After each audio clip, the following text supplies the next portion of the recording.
नमस्कार दोस्तों, DN education अड्डा में आपका स्वागत है। आइए देखते हैं 10 क्लास के बहुत ही महत्वपूर्ण फिजिक्स से पहला चैप्टर जिसका नाम है प्रकाश का प्रवर्तन। इससे संबंधित जितने भी प्रश्न महत्वपूर्ण बन रहे हैं सबको एक साथ समूहित किया गया है। तो आइए देखते हैं आज का प्रश्न। प्रकाश की किरण गमन करती है। पहला प्रश्न है प्रकाश की किरण गमन करती है। तो देखिए ऑप्शन ए सीधी रेखा में, ऑप्शन बी टेढ़ी रेखा में, ऑप्शन सी किसी भी दिशा में, ऑप्शन डी इनमें से कोई नहीं। तो देखिए इसमें आपका आंसर होगा प्रकाश का होगा हमेशा सीधी रेखा में, और यानी ऑप्शन का हो जाएगा ए, यानी ऑप्शन ए प्रकाश सीधी रेखा में गमन करती है। प्रकाश का होगा हमेशा सीधी रेखा में गमन करती है। जब भी सूर्य से चाहे किसी भी वस्तु से प्रकाश निकलेगा तो वह हमेशा सीधी रेखा में गमन करेगी। अगला प्रश्न देखेंगे। अगला प्रश्न है प्रकाश का वेग न्यूनतम होता है। देखिए प्रकाश का वेग न्यूनतम होता है। ऑप्शन दिया हुआ है ए निर्वात में, ऑप्शन बी जल में, ऑप्शन सी वायु में यानी हवा, और ऑप्शन डी कांच में। तो देखिए प्रकाश का वेग सबसे कम होता है, प्रकाश का वेग सबसे कम होता है ठोस में। या ठोस न दे करके यहाँ कांच दिया हुआ है। और देखिए प्रकाश का वेग का होता है न्यूनतम होता है ठोस में, और उससे थोड़ा ज़्यादा होता है किस में, जल में। लेकिन सबसे ज़्यादा किस में होता है प्रकाश का वेग, तो निर्वात में होता है। कितना होता है तो कहा जाए प्रकाश का वेग 3 × 10⁸ मीटर, 3 × 10⁸ मीटर प्रति सेकेंड होता है निर्वात में प्रकाश का वेग सब। ठीक, तो यहाँ पे कहा जाए तो न्यूनतम प्रश्न कह रहा है तो आपका ऑप्शन नंबर क्या हो जाएगा, ऑप्शन डी हो जाएगा। आपका क्या हो जाएगा, कांच हो जाएगा। यहाँ पे आंसर क्या हो जाएगा, कांच हो जाएगा। और देखते हैं अगला प्रश्न देखेंगे हम। अगला प्रश्न दिया हुआ है।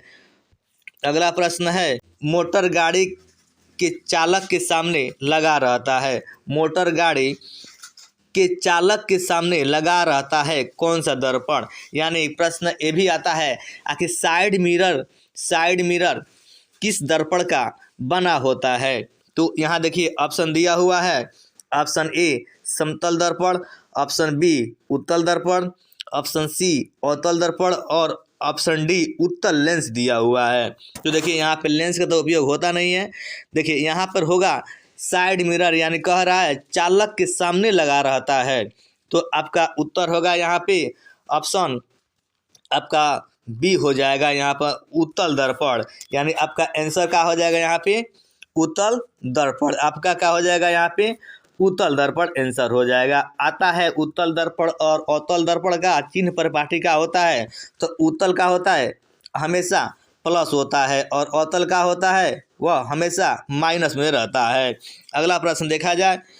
अगला प्रश्न मोटर कार के हेडलाइट में, मोटर कार के हेडलाइट में किसका प्रयोग, यानी कौन सा दर्पण का प्रयोग करते हैं। यहाँ पे प्रश्न कह रहा है हेडलाइट, यानी किसी भी वाहन के सामने के जो लाइट यानी रात में हम उपयोग करते हैं, यहाँ पे उससे संबंधित प्रश्न किया गया है।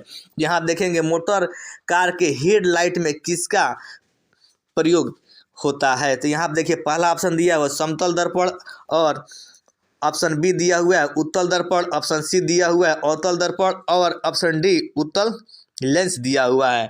लेकिन देखिए यहाँ पर ऑप्शन आपका आंसर होगा, यहाँ पे आपका आंसर हो जाएगा, आपका आंसर होगा यहाँ पर ऑप्शन नंबर सी, यानी अवतल दर्पण। यहाँ पे क्या हो जाएगा आंसर आपका अवतल दर्पण। और देखिए अगला आपका प्रश्न होगा समतल दर्पण द्वारा बना प्रतिबिंब होता है। आपका प्रश्न है पांचवा समतल दर्पण द्वारा बना प्रतिबिंब होता है।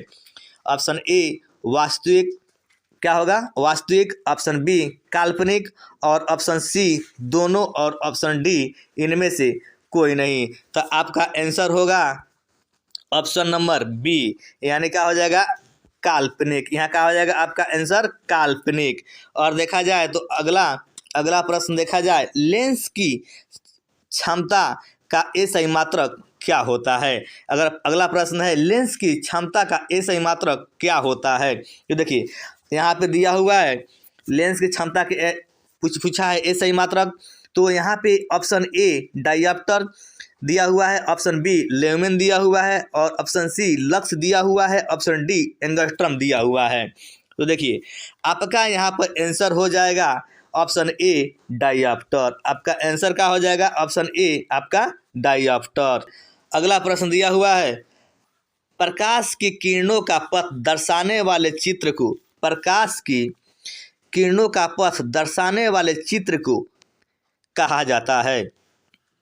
तो देखेंगे यहाँ पे ऑप्शन ए किरण आरेख दिया हुआ है, बी फोकस दिया हुआ है, ऑप्शन सी किरण पुंज दिया हुआ है, और ऑप्शन डी इनमें से मतलब इनमें सभी दिया हुआ है। तो देखिए आपका आंसर हो जाएगा किरण आरेख। आपका आंसर क्या हो जाएगा, आपका आंसर हो जाएगा किरण आरेख। इसमें आपका आंसर हो जाएगा, क्या हो जाएगा, किरण आरेख। अगला प्रश्न देखेंगे, अगला प्रश्न देखेंगे 2D यानी 2 डायप्टर 2D क्षमता वाले लेंस का फोकसांतर होगा। 2D क्षमता वाले, देखिए यहाँ पे 2D क्षमता वाले कह रहा है, लेंस का फोकसांतर कह रहा है, तो यहाँ पे होगा आपका आंसर, यहाँ पे आपका आंसर हो जाएगा 50 सेंटीमीटर। यहाँ पे कितना हो जाएगा आपका आंसर 50 सेंटीमीटर। अब देखेंगे 50 सेंटीमीटर आंसर आपका कैसे आएगा। ठीक, देखिए यहाँ पे डी बराबर आप क्या कीजिए, कुछ नहीं करना है, 100 में आप 2 से भाग दे दीजिए। आप कितना आ गया यहाँ पे 50 सेंटीमीटर। आपका यहीं डी बराबर क्या कीजिए 100/2 कर दीजिए। आपका यहीं क्या हो जाएगा, भाग दे दीजिए, आपका डायरेक्ट आंसर आ जाएगा। इसमें कोई सोचने वाली बात नहीं है। अगला प्रश्न देखा जाए, वहीं अगला प्रश्न दिया हुआ है, किसी उत्तल लेंस का फोकसांतर यहाँ पर दिया हुआ है 50 सेंटीमीटर है, तो उसकी क्षमता क्या होगी। देखिए यहाँ पर क्षमता कह रहा है, यहाँ पे क्षमता कह रहा है, तो आपको क्या करना है, यहाँ पे कुछ नहीं करना है, 100 में यहाँ 50 से भाग दे दीजिए। यहाँ पे कितना हो जाएगा, 2 हो जाएगा। 2 हो जाएगा तो यहाँ पे देखिए उत्तल लेंस जब भी होता है तो आपका प्लस में होता है। तो आपका उत्तल लेंस का होता है हमेशा उसका चिन्ह प्रपाटी का होता है, आपका चिन्ह प्रपाटी होगा प्लस, और यहाँ पे चिन्ह प्रपाटी प्लस होगा। तो देखिए यहाँ पे आपका उत्तर क्या हो जाएगा, यहाँ पर आपका उत्तर ऑप्शन नंबर डी हो जाएगा। कितना हो जाएगा, ऑप्शन नंबर डी यानी 2D हो जाएगा। अगला प्रश्न देखा जाए, प्रकाश के किरणों के समूह को कहते हैं, प्रकाश के किरणों के समूह को क्या कहते हैं। देखिए प्रकाश के किरणों के समूह को कहते हैं प्रकाश स्रोत। ठीक, ऑप्शन बी किरण पुंज, ऑप्शन सी प्रदीप्त, ऑप्शन डी प्रकीर्णन। यहाँ आप देखते हैं आपका आंसर क्या हो जाएगा, आपका आंसर होगा किरण पुंज। आपका आंसर क्या हो जाएगा, ऑप्शन नंबर बी किरण पुंज। ठीक, अगला देखते हैं, अगला प्रश्न है, उत्तल लेंस की क्षमता होती है। देखिए अभी बताए हैं उत्तल लेंस की क्षमता होती है। उत्तल लेंस की क्षमता क्या होती है, ऋणात्मक धनात्मक, ए और बी दोनों। ठीक, देखिए उत्तल लेंस की क्षमता हमेशा क्या होती है, आपका धनात्मक होती है, और अवतल कहा जाए तो हमेशा क्या होगी, ऋणात्मक होगी। तो देखिए अगला प्रश्न है, अवतल लेंस की क्षमता क्या होती है। देखिए अभी बताया है अवतल लेंस की क्षमता क्या होती है, तो अवतल हमेशा क्या होता है, अवतल हमेशा माइनस में होता है, और उत्तल होता है प्लस में। तो यहाँ अवतल लेंस की क्षमता क्या हो जाएगी, यहाँ पे ऋणात्मक हो जाएगी। अवतल लेंस की क्षमता क्या होगी, यहाँ पे ऋणात्मक, यानी आपका आंसर क्या हो जाएगा, यहाँ पे ऑप्शन नंबर ए आपका यहाँ पे आंसर हो जाएगा। अब देखिए कहते हैं अगला प्रश्न, अगला प्रश्न है उत्तल लेंस को कहते हैं। तो देखिए यहाँ पे दिया अभिसारी लेंस, उत्तल लेंस को कहते हैं अभिसारी लेंस, द्वि उत्तल लेंस, अपसारी लेंस, और इनमें का अगला दिया हुआ है ऑप्शन नंबर डी, इनमें से कोई नहीं। देखिए यहाँ पे आपका उत्तर हो जाएगा, अभिसारी लेंस। क्या हो जाएगा, अभिसारी लेंस। आपका ऑप्शन नंबर ए उत्तर हो जाएगा। अब देखिए अगला प्रश्न दिया हुआ है, अवतल लेंस को कहते हैं। देखिए अवतल लेंस को कहते हैं क्या, अभिसारी लेंस, द्विअवतल लेंस, अपसारी लेंस। ऑप्शन नंबर डी इनमें से कोई नहीं। तो आपका इसमें उत्तर होगा, इसमें आपका उत्तर होगा अपसारी। यहाँ पे क्या हो जाएगा, अपसारी लेंस, यानी ऑप्शन नंबर कितना हो जाएगा, ऑप्शन नंबर सी आपका यहाँ पे उत्तर हो। अगला प्रश्न है, निम्न में कौन सा पदार्थ लेंस बनाने के लिए, निम्न में कौन सा पदार्थ लेंस बनाने के लिए प्रयुक्त नहीं किया जा सकता है। प्रश्न है, निम्न में कौन सा पदार्थ लेंस बनाने के लिए प्रयोग नहीं किया जा सकता है। ऑप्शन दिया हुआ है जल, ए, बी ऑप्शन दिया हुआ कांच, ऑप्शन सी दिया हुआ प्लास्टिक, ऑप्शन डी दिया हुआ है मिट्टी। देखिए इसमें आंसर आपका होगा ऑप्शन डी, यानी हम मिट्टी का उपयोग लेंस बनाने के लिए उपयोग नहीं करते हैं। मिट्टी का उपयोग लेंस बनाने के लिए उपयोग नहीं करते हैं। अगला प्रश्न दिया हुआ है, किस दर्पण में हमेशा वस्तु से छोटा प्रतिबिंब प्राप्त होता है। ठीक, प्रश्न दिया हुआ है, किस दर्पण से हमेशा वस्तु से छोटा प्रतिबिंब प्राप्त होता है। ऑप्शन ए दिया हुआ समतल, ऑप्शन बी दिया हुआ उत्तल, ऑप्शन सी दिया हुआ है अवतल, ऑप्शन डी दिया हुआ है कोई नहीं। देखिए आपका इसमें उत्तर हो जाएगा ऑप्शन बी, ऑप्शन बी हो जाएगा उत्तर, का हो जाएगा उत्तल। क्या हो जाएगा इसमें आंसर आपका उत्तल दर्पण। अब अगला प्रश्न देखेंगे, अगला प्रश्न देखेंगे, किस दर्पण से वस्तु का बड़ा प्रतिबिंब बनता है। किस दर्पण से वस्तु का बड़ा प्रतिबिंब बनता है। ऑप्शन ए दिया हुआ है समतल दर्पण, ऑप्शन बी दिया हुआ है अवतल दर्पण, ऑप्शन सी दिया हुआ है उत्तल दर्पण, ऑप्शन डी इनमें से कोई नहीं। तो देखिए आपका आंसर क्या हो जाएगा यहाँ पे अवतल दर्पण। आपका आंसर क्या हो जाएगा यहाँ पे ऑप्शन नंबर बी अवतल दर्पण। देखिए अगला प्रश्न दिया हुआ है, प्रकाश के परावर्तन के कितने नियम है। अगला प्रश्न है, प्रकाश के परावर्तन के कितने नियम है। Option A 1, option B 2, option C 3, option C 3 दिया हुआ है, ऑप्शन डी 4 दिया हुआ है। तो देखिए प्रकाश के परावर्तन का नियम, प्रकाश के परावर्तन का नियम ऑप्शन नंबर बी, यानी ऑप्शन नंबर बी आपका दिया हुआ है 2। आपका प्रकाश का परावर्तन का नियम कितने होते हैं, 2 होते हैं। अब अगला प्रश्न देखा जाए, जब प्रकाश की किरण हवा से कांच में प्रवेश करती है तो मुड़ जाती है। देखिए प्रश्न है, जब प्रकाश की किरण हवा से कांच में प्रवेश करती है तो मुड़ जाती है। अभिलंब से दूर, ऑप्शन बी दिया हुआ है अभिलंब के निकट, ऑप्शन सी दिया हुआ है अभिलंब के समानांतर, और ऑप्शन डी इनमें से कोई नहीं। तो आपका उत्तर होगा option number B, option number B आपका उत्तर हो जाएगा अभिलंब के निकट, अभिलंब के निकट।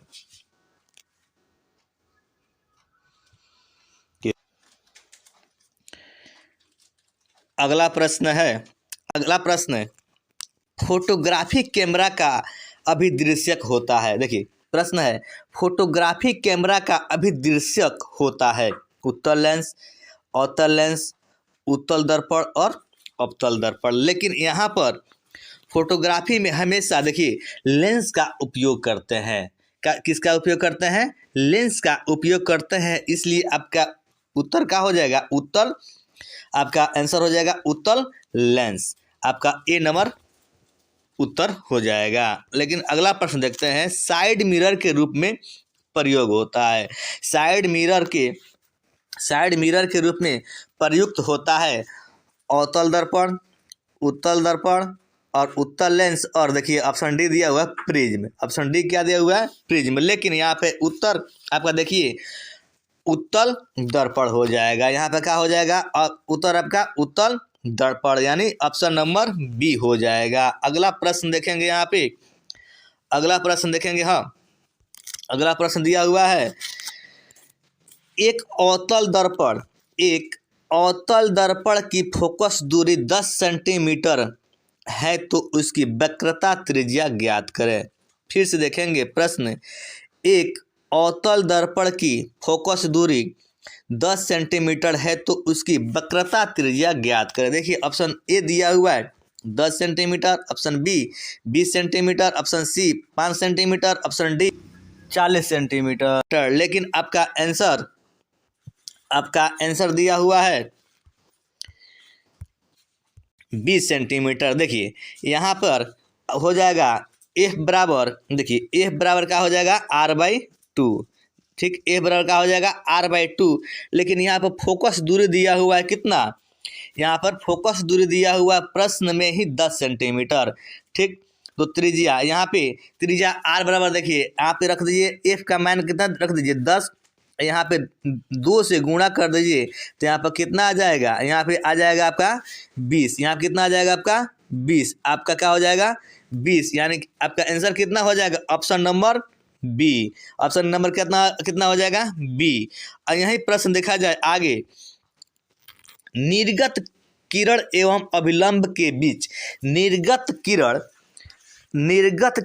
एवं अभिलंब के बीच के कोण को कहते हैं आपतन कोण, परावर्तन कोण, निर्गत कोण, इनमें से कोई नहीं। देखिए आपका आंसर हो जाएगा निर्गत कोण, आपका आंसर क्या हो जाएगा ऑप्शन नंबर सी निर्गत कोण, ऑप्शन नंबर सी। अगला प्रश्न देखिएगा, सरल सूक्ष्मदर्शी में किसका उपयोग होता है, सरल सूक्ष्मदर्शी में किसका उपयोग होता है, अवतल दर्पण, उत्तल दर्पण, अवतल लेंस, और अगला ऑप्शन दिया हुआ है ऑप्शन डी उत्तल लेंस। लेकिन आपका उत्तर क्या हो जाएगा उत्तल लेंस, क्योंकि सूक्ष्मदर्शी में हमेशा लेंस का ही उपयोग करेंगे आपका, इसलिए आंसर हो जाएगा उत्तर आपका उत्तल लेंस। क्या हो जाएगा आपका उत्तर उत्तल लेंस। अगला प्रश्न देखेंगे, किस लेंस द्वारा सिर्फ काल्पनिक, किस लेंस के द्वारा सिर्फ काल्पनिक प्रतिबिंब बनता है, ठीक। तो देखिए इसमें ऑप्शन दिया हुआ है उत्तल लेंस, अवतल लेंस, बाइफोकल लेंस, और ऑप्शन डी दिया हुआ है इनमें से कोई नहीं। देखिए आपका उत्तर हो जाएगा ऑप्शन नंबर बी, आपका उत्तर हो जाएगा ऑप्शन नंबर बी, यानी उत्तल लेंस हो जाएगा। क्या हो जाएगा आपका उत्तर उत्तल लेंस हो जाएगा। देखिए अगला प्रश्न दिया हुआ है, परिवर्तन के नियम से निर्धारित होता है, परिवर्तन के नियम से निर्धारित होता है। यह ऑप्शन ए दिया हुआ है आपतन कोण बराबर परावर्तन कोण, आपतन कोण बराबर क्या होता है परावर्तन कोण। ऑप्शन बी दिया हुआ है परावर्तन कोण बराबर अपवर्तन कोण, ऑप्शन सी दिया हुआ है आपतन कोण बराबर विचलन कोण। क्या हुआ अगला दिया हुआ ऑप्शन डी इनमें से कोई नहीं, आपका उत्तर हो जाएगा ऑप्शन नंबर बी। क्या होगा आपका उत्तर ऑप्शन नंबर बी, यानी परिवर्तन कोण बराबर आपतन कोण। अगला प्रश्न दिया हुआ है, काल्पनिक प्रतिबिंब होता है, काल्पनिक प्रतिबिंब कैसा होता है, सीधा, उल्टा, या दोनों होता है या कोई नहीं। तो आपका उत्तर हो जाएगा, यहाँ देखेंगे आपका उत्तर होगा यहाँ पे सीधा, आपका ऑप्शन नंबर ए हो जाएगा उत्तर आपका सीधा। अगला प्रश्न देखेंगे, लेंस में मुख्य फोकस की संख्या कितनी होती है, लेंस में मुख्य फोकस की संख्या कितनी होती है, 2, 1, 3, और ऑप्शन डी दिया हुआ है कोई नहीं। देखिए इसमें होता है, इसमें ऑप्शन नंबर ए यानी 2 होता है, कितना इसमें होगा 2, ऑप्शन नंबर ए लेंस में मुख्य फोकस की संख्या कितनी होती है, तो ऑप्शन नंबर ए कितना हो जाएगा 2। अगला प्रश्न देखेंगे, सर्च लाइट का परावर्तक सतह होता है, सर्च लाइट का परावर्तक सतह होता है उत्तल, अवतल, समतल, इनमें से कोई नहीं। तो आपका आंसर हो जाएगा यहाँ पर बी, आपका उत्तर का हो जाएगा यहाँ पे अवतल, ठीक। अगला प्रश्न देखते हैं, दाढ़ी बनाने में कौन सा दर्पण प्रयुक्त होता है, यानी दाढ़ी बनाने में कौन सा दर्पण प्रयोग में लाया जाता है या प्रयोग किया जाता है। तो ऑप्शन ए समतल दर्पण, ऑप्शन बी उत्तल दर्पण, ऑप्शन सी अवतल दर्पण, ऑप्शन डी इनमें से कोई नहीं। तो आपका उत्तर होगा इसमें से अवतल दर्पण, आपका उत्तर क्या हो जाएगा अवतल दर्पण, यानी ऑप्शन नंबर सी। अगला प्रश्न देखिएगा, एक उत्तल लेंस की क्षमता 1 डायोप्टर है, यानी एक उत्तल लेंस की क्षमता 1 डायोप्टर है, तो उस लेंस की फोकस दूरी है। तो देखिए प्रश्न फिर ध्यान से देंगे, ये न्यूमेरिकल है, आंकिक प्रश्न है, थोड़ा इसको ध्यान से देखेंगे। एक लेंस, एक उत्तल लेंस की क्षमता एक डायोप्टर है। पहले बताए हैं उत्तल का होता है प्लस, अवतल का होता है माइनस, इसको ध्यान रखना है। तो देखिए ऑप्शन माइनस, अगर आंसर नहीं मालूम होता है तो प्रश्न के आधार पर भी ऑप्शन को छांटा जा सकता है। देखिए इसमें उत्तल लेंस दिया हुआ है तो उत्तल का होता है हमेशा धनात्मक होता है और अवतल का होता है हमेशा ऋणात्मक होता है। तो यहाँ पर देखिए उत्तल दिया हुआ है, और तो यहाँ पर देखिए ऑप्शन ए और डी, ऑप्शन ए और सी में या उत्तल प्लस, तो यानी ऑप्शन ए, ऑप्शन बी और क्या डी ऐसा ही निकल गया, ये निगलेक्ट हो गया, ये निगलेक्ट हो गया माइनस वाला, लेकिन यहाँ पर दिया हुआ क्या उत्तल। तो देखिए यहाँ पे ऑप्शन ए और सी दोनों प्लस दिया हुआ, लेकिन इसमें आपका उत्तर हो जाएगा, आपका उत्तर होगा आपका ऑप्शन नंबर सी, क्योंकि उत्तल लेंस की क्षमता एक डायोप्टर कितनी होती है 100 सेंटीमीटर होती है। ठीक 100 सेंटीमीटर होती है। तो देखिए यहाँ पर 100 सेंटीमीटर होगी। ठीक आंसर आपका ऑप्शन नंबर सी हो जाएगा उत्तर आपका। अगला प्रश्न देखा जाए, यहीं अगला प्रश्न, किसी गोलीय दर्पण तथा किसी पतले गोलीय लेंस दोनों की फोकस दूरियां -15 सेंटीमीटर है। फिर से प्रश्न देखेंगे, किसी गोलीय दर्पण तथा किसी पतले गोलीय लेंस दोनों की फोकस दूरियां माइनस में 15 सेंटीमीटर दिया हुआ है। माइनस में कितना दिया हुआ है 15 सेंटीमीटर दिया हुआ है। तो लेंस तो दर्पण तथा लेंस संभवतः क्या होगा। देखिए यहाँ पे दोनों प्रश्न कह रहा है, माइनस में वैल्यू दिया हुआ है और प्रश्न कह रहा है आखिर वह कौन सा होगा, दर्पण होगा या लेंस होगा। तो देखिए यहाँ पे दिया हुआ दोनों अवतल दोनों उत्तल, ऑप्शन सी दिया हुआ है दर्पण यानी अवतल दर्पण और उत्तल लेंस, और ऑप्शन डी दिया हुआ है उत्तल दर्पण और लेंस अवतल। देखिए यहाँ पे ऑप्शन आपका होगा दोनों अवतल, यानी ऑप्शन नंबर ए आपका क्या हो जाएगा उत्तर हो जाएगा। अगला प्रश्न देखते हैं, प्रकाश के अपवर्तन के कितने नियम है। ऑप्शन ए दिया हुआ है 1, option B 2, option C 3, option D 4 दिया हुआ है। तो आपका आंसर हो जाएगा ऑप्शन बी, कितना हो जाएगा आपका 2। प्रकाश के अपवर्तन के नियम कितने होते हैं, तो 2 होते हैं। देखिएगा किसी माध्यम के अपवर्तनांक का मान होता है, अगला प्रश्न दिया हुआ है किसी माध्यम के अपवर्तनांक का मान होता है साइन आई बटा साइन आर दिया हुआ ऑप्शन ए, ऑप्शन बी दिया हुआ है साइन आर बटा साइन आई, ऑप्शन सी दिया हुआ है साइन आई गुणे साइन आर। ठीक है, यहाँ दिया है ऑप्शन डी दिया हुआ है sine i plus sine r, लेकिन आपका आंसर होता है option number A sine i बटा साइन आई बटा क्या होता है साइन आर, साइन आई बटा साइन का होता है आर। ठीक, ऑप्शन नंबर ए आपका उत्तर हो जाएगा। एक देखिए अगला प्रश्न दिया हुआ, एक उत्तल लेंस होता है सभी जगह समान मोटाई का, बीच के अपेक्षा किनारों पर मोटा होता है, किनारों के अपेक्षा बीच में मोटा होता है, ऑप्शन डी इनमें से कोई नहीं। देखिए आपका उत्तर हो जाएगा ऑप्शन नंबर सी, किनारों की अपेक्षा बीच में क्या होता है मोटा होता है। अगला प्रश्न देखेंगे, अवतल लेंस की आवर्धन बराबर होता है यू बटा भी का, और देखिए यू इंटू भी यानी यू प्लस भी और भी बटा यू। आपका आंसर हो जाएगा ऑप्शन नंबर क्या डी, आपका आंसर क्या हो जाएगा ऑप्शन नंबर डी, भी बाई यू के बराबर होता है। अगला प्रश्न देखेंगे, गोलीय दर्पण में फोकसांतर। देखिए गोलीय दर्पण में फोकसांतर एवं वक्रता त्रिज्या के बीच संबंध है। ठीक, क्या होता है प्रश्न दिया हुआ है, गोलीय दर्पण में फोकसांतर एवं वक्रता त्रिज्या के बीच संबंध है r बराबर 2f, f बराबर r और f बराबर दिया हुआ है r/2/r और r बराबर क्या हुआ f/2, लेकिन आपका आंसर होगा ऑप्शन नंबर ए, आपका आंसर क्या हो जाएगा a बराबर 2a, r बराबर क्या हो जाएगा ऑप्शन नंबर ए, आपका आंसर हो जाएगा r बराबर 2f। अगला प्रश्न देखते हैं, अगला प्रश्न होगा सोलर कुकर में प्रयोग किया जाता है। सोलर कुकर में कौन सा दर्पण प्रयोग किया जाता है? तो ऑप्शन नंबर ए हो जाएगा अवतल दर्पण, ऑप्शन बी उत्तल दर्पण, ऑप्शन सी समतल दर्पण, ऑप्शन डी उत्तल तथा अवतल दर्पण दोनों। देखिए यहाँ पे आपका आंसर होगा, यहाँ पे आपका आंसर होगा अवतल दर्पण का प्रयोग सोलर कुकर में किया जाता है गर्म करने के लिए। अगला प्रश्न देखेंगे, उत्तल लेंस में बना प्रतिबिंब, उत्तल लेंस में बना प्रतिबिंब होता है बराबर और सीधा, वास्तविक और उल्टा, वास्तविक और सीधा, इनमें से कोई नहीं। देखिए यहाँ आपका आंसर होगा वास्तविक और उल्टा। ऑप्शन नंबर बी आपका आंसर हो जाएगा वास्तविक और क्या हो जाएगा उल्टा। अगला प्रश्न दिया हुआ है उत्तल लेंस।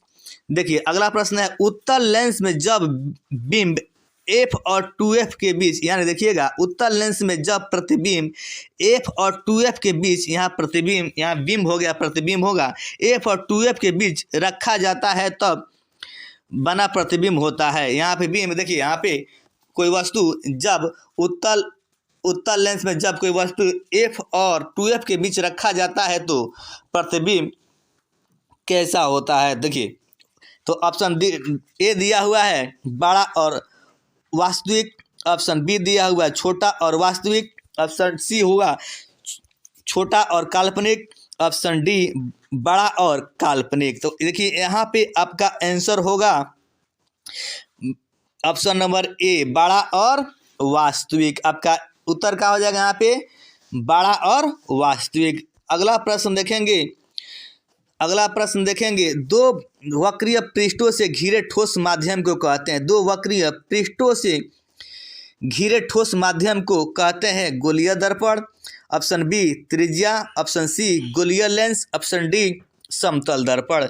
ठीक, तो यहाँ पे आपका आंसर देखें ऑप्शन सी, आपका आंसर क्या हो जाएगा गोलीय लेंस। आपका आंसर क्या हो जाएगा गोलीय लेंस। आपका आंसर होगा ऑप्शन सी, ऑप्शन क्या हो जाएगा सी होगा। देखिए अगला प्रश्न दिया हुआ है, अगला प्रश्न वह गोलीय दर्पण जो बाहर की तरफ से, वह गोलीय दर्पण बाहर की तरफ वक्रित हो, वक्रित मतलब क्या टेढ़ा मेढ़ा कहलाता है, वह गोलीय दर्पण जो बाहर की तरफ वक्रित हो। ठीक, वक्रित देखिए यहाँ पे अवतल दर्पण और यहाँ देखिएगा समतल दर्पण और अगला दिया हुआ है उत्तल दर्पण, ऑप्शन डी इनमें से कोई नहीं। आपका आंसर होगा, आपका देखिएगा यहाँ पे आंसर होगा option number C, option number C का हो जाएगा उत्तल दर्पण। यहाँ पे क्या हो जाएगा आंसर आपका उत्तल दर्पण। अगला प्रश्न दिया हुआ है गोलीय दर्पण के परावर्तक पृष्ठ के केंद्र को दर्पण कहा जाता है। प्रश्न है गोलीय दर्पण के परावर्तक पृष्ठ के केंद्र को दर्पण कहा जाता है, मध्य, ध्रुव, गोलार्ध, अक्ष। देखिए यहाँ पे आपका आंसर हो जाएगा ध्रुव। क्या हो जाएगा आपका आंसर ऑप्शन नंबर बी ध्रुव हो जाएगा। अगला प्रश्न देखेंगे किसी लेंस द्वारा उत्पन्न आवर्धन का एसआई मात्रक क्या होता है। प्रश्न है किसी लेंस द्वारा उत्पन्न आवर्धन का एसआई मात्रक क्या होता है। यहाँ पे देखिएगा मात्रक क्या होगा एसआई मात्रक आवर्धन का, देखिएगा यहाँ पे मीटर, सेंटीमीटर यानी मिलीमीटर और मात्रक विहीन यानी कोई मात्रक नहीं। आपका आंसर देखिए यहाँ पर हो जाएगा ऑप्शन नंबर डी यानी मात्रक विहीन, कोई मात्रक नहीं होता है। अगला प्रश्न देखा जाए लेंस के केंद्रीय बिंदु को कहा जाता है, लेंस के केंद्रीय बिंदु को कहा जाता है यानी वक्रता केंद्र, प्रकाशित केंद्र, द्वारक केंद्र, अक्ष केंद्र। यहाँ पे आपका उत्तर हो जाएगा option number B, option number B क्या हो जाएगा प्रकाशित केंद्र। अगला प्रश्न दिया हुआ है, अगला प्रश्न है किसी शब्दकोश में पाए गए छोटे अक्षरों को पढ़ते समय, किसी शब्दकोश क्या होता है डिक्शनरी होता है इंग्लिश इसका, शब्दकोश में पाए गए छोटे अक्षरों को पढ़ते समय आप निम्न में से कौन सा लेंस पसंद करेंगे, यानी छोटी छोटी अक्षरों को पढ़ने के लिए किस लेंस को आप पसंद करेंगे। देखिए यहाँ पे कौन सा लेंस पसंद करेंगे, यहाँ पे दिया ऑप्शन नंबर ए 50 सेंटीमीटर फोकस दूरी वाले अवतल लेंस। ठीक, यहाँ पर दिया अवतल लेंस 50 सेंटीमीटर फोकस दूरी का उत्तल लेंस। यहाँ पे ऑप्शन सी दिया हुआ है फोकस दूरी का अवतल लेंस, और ऑप्शन डी 5 सेंटीमीटर फोकस दूरी का उत्तल लेंस। ऑप्शन आंसर का हो जाएगा 5 सेंटीमीटर फोकस दूरी का उत्तल लेंस। आपका आंसर नंबर का हो जाएगा डी। अगला प्रश्न दिया हुआ है, इनमें से कौन सा दर्पण का सूत्र होता है? इनमें से कौन सा दर्पण का सूत्र होता है? देखिए 1/v प्लस 1/u बराबर 1/f, यानी कि यहाँ दिया हुआ है 1/v प्लस 1/u बराबर 1/f। ऑप्शन नंबर ए दिया हुआ है।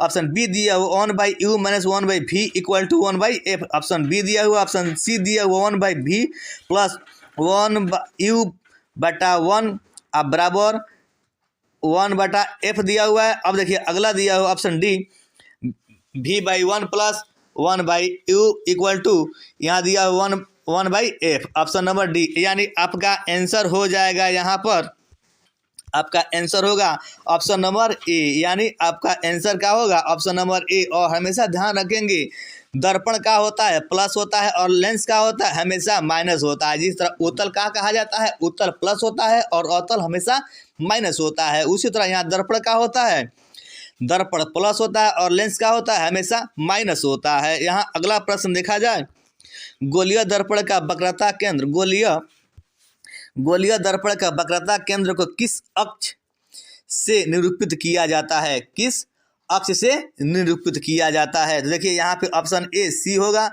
ऑप्शन बी पी दिया हुआ है, ऑप्शन सी ओ और ऑप्शन डी एक्स। आपका आंसर हो जाएगा यहाँ पर ऑप्शन नंबर ए। यहाँ पर क्या हो जाएगा ऑप्शन नंबर ए, यानी सी से निरूपित किया जाता है। अगला प्रश्न देखिएगा, निर्वात में प्रकाश की चाल कितनी होती है? देखिए निर्वात में प्रकाश की चाल कितनी होती है? तो ऑप्शन ए दिया हुआ 3 × 10⁸ मीटर प्रति सेकेंड और बी नंबर दिया हुआ है 2 × 10⁸ किलोमीटर प्रति सेकेंड। यहाँ ऑप्शन सी दिया हुआ है 3 × 10⁹ मीटर प्रति सेकेंड। ऑप्शन डी दिया हुआ है 3 × 101⁻10 मीटर प्रति सेकेंड। तो देखिए यहाँ पर आपका उत्तर हो जाएगा ऑप्शन नंबर ए, कितना हो जाएगा 3 × 10⁸ मीटर प्रति सेकेंड। और यही कहा जाए हवा में ध्वनि का चाल कहा जाए तो 332 मीटर प्रति सेकेंड होता है। हवा में ध्वनि की चाल कितनी होती है?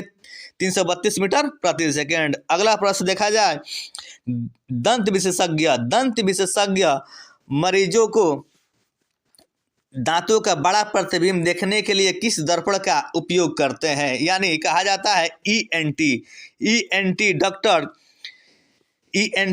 डॉक्टर किस दर्पण का उपयोग करते हैं? तो ऑप्शन ए दिया हुआ है अवतल दर्पण, ऑप्शन बी समतल दर्पण, ऑप्शन सी उत्तल दर्पण, ऑप्शन डी सभी। ठीक, तो यहाँ पर देखिए आपका उत्तर हो जाएगा ऑप्शन नंबर ए। आपका क्या हो जाएगा उत्तर? आपका अवतल दर्पण। ईएनटी का मतलब होता है, ई से आई होता है, एन से नोज होता है और टी से टूथ होता है, दांत होता है। यहाँ आंसर आपका क्या हो जाएगा अवतल दर्पण। अगला प्रश्न देखेंगे, पतले लेंस की आवर्धन क्षमता होती है, पतले लेंस की आवर्धन क्षमता होती है कम, अधिक, संतुलित और ऑप्शन डी दिया हुआ है सभी। तो यहाँ पर देखिए आपका उत्तर हो जाएगा ऑप्शन ए कम होती है।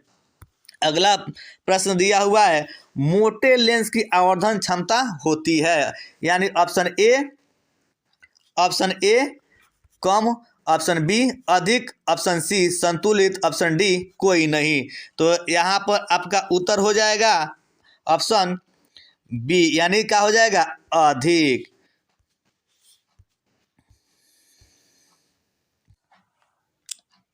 अगला प्रश्न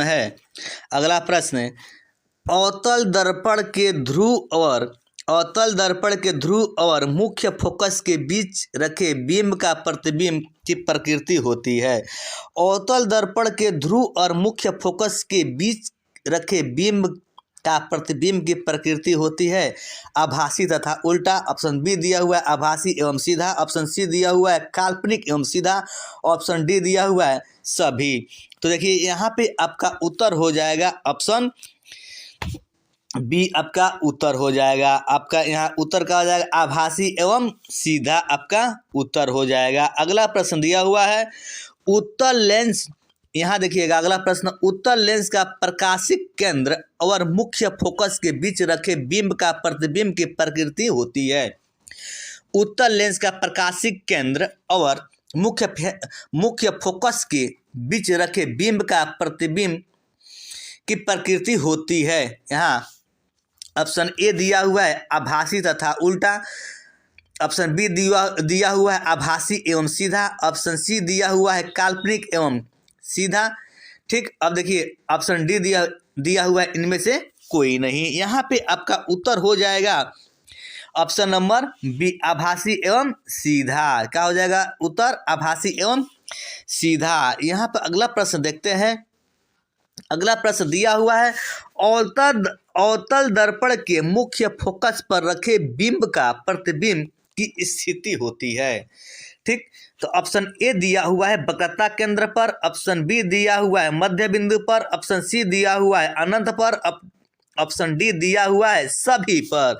तो आपका यहाँ पे उत्तर होगा अनंत पर। ऑप्शन नंबर सी आपका उत्तर हो जाएगा अनंत पर। यहाँ प्रश्न देखते हैं आगे। उत्तल लेंस के मुख्य फोकस पर रखे प्रतिबिंब की स्थिति होती है वक्रता केंद्र पर, ऑप्शन बी फोकस एवं वक्रता केंद्र के बीच, ऑप्शन सी अनंत पर, ऑप्शन डी ध्रुव एवं वक्रता केंद्र के बीच। तो यहाँ पे देखिए आपका आंसर हो जाएगा ऑप्शन सी। क्या हो जाएगा? अनंत पर। क्या हो जाएगा आंसर? अनंत पर। अगला प्रश्न देखेंगे। अवतल लेंस के मुख्य फोकस पर रखे बिंब का प्रतिबिंब की स्थिति होती है। ठीक, तो यहाँ पे ऑप्शन ए दिया हुआ है फोकस एवं वक्रता केंद्र के बीच, ऑप्शन बी दिया हुआ है प्रकाशिक केंद्र और फोकस के बीच, ऑप्शन सी दिया हुआ है ध्रुव एवं वक्रता केंद्र के बीच, ऑप्शन डी दिया हुआ है इनमें से कोई नहीं। लेकिन यहाँ पे आपका उत्तर हो जाएगा ऑप्शन बी प्रकाशिक केंद्र और फोकस के बीच। यहाँ पे आपका आंसर बी हो जाएगा। अगला प्रश्न होगा। अवतल लेंस के सामने अनंत पर रखे बिंब का प्रतिबिंब की स्थिति होती है। ऑप्शन ए वक्रता केंद्र पर, ऑप्शन बी फोकस पर, ऑप्शन सी अनंत पर, ऑप्शन डी ध्रुव पर। तो यहाँ पे उत्तर हो जाएगा फोकस पर। यहाँ पर उत्तर क्या हो जाएगा आपका? फोकस पर। अगला प्रश्न देखेंगे 59 नंबर। उत्तल दर्पण के सामने अनंत पर रखे बिंब का प्रतिबिंब की स्थिति होती है वक्रता केंद्र पर, अनंत पर, ध्रुव पर, फोकस पर। तो आपका उत्तर हो जाएगा इसमें ऑप्शन डी। कहाँ होगा? फोकस पर। अगला प्रश्न देखेंगे। उत्तल लेंस के प्रकाशिक केंद्र से गुजरने वाली प्रकाश के किरणें अपवर्तन के पश्चात क्या होती है? देखिए ऑप्शन ए दिया हुआ है विचलन के साथ निर्गत होती है, 7 रंगों में विभक्त हो जाती है, बिना विचलन के निर्गत होती है, इनमें से कोई नहीं। तो यहाँ पे आपका उत्तर हो जाएगा ऑप्शन बी 7 रंगों में विभक्त यानी बट जाती है। 7 रंगों में विभक्त हो जाती है, यानी कहा जाए VIBGYOR। ठीक, देखिए भी से होता है वायलेट, आई से होता है इंडिगो, बी से होता है ब्लू, जी से होता है ग्रीन, वाई से होता है येलो, आर से होता है ऑरेंज, आर से क्या होता है यहाँ पर ओ से होता है ऑरेंज और आर से होता है रेड। यानी ऑप्शन नंबर बी आपका आंसर हो जाएगा। अगला प्रश्न देखेंगे। मुख्य फोकस से गुजरने वाली प्रकाश किरण उत्तल लेंस से अपवर्तन के पश्चात मुख्य अक्ष के विपरीत हो जाती है, मुख्य अक्ष के विपरीत जाती है। निर्गत किरण मुख्य अक्ष के समानांतर जाती है, मुख्य अक्ष से दूर और उसी पथ के अनुदिश वापस परिवर्तित हो जाती है। तो यहाँ पे आपका उत्तर होगा option number B. Option number B हो जाएगा निर्गत किरण मुख्य अक्ष के समानांतर होती है। अगला प्रश्न देखिए, यहाँ पे दिया हुआ है मुख्य अक्ष के समानांतर आने वाली कोई प्रकाश किरण अवतल लेंस से अपवर्तन के पश्चात मुख्य अक्ष के विपरीत जाती है, उसी पथ के अनुदिश वापस परिवर्तित हो जाती है। निर्गत किरण मुख्य अक्ष के समानांतर जाती है, निर्गत किरण मुख्य अक्ष के दूर जाती है। तो यहाँ पे आपका उत्तर हो जाएगा ऑप्शन नंबर डी, यानी निर्गत किरण मुख्य अक्ष से क्या होता है, दूर जाती है। तो आज के वीडियो में इतना ही, धन्यवाद।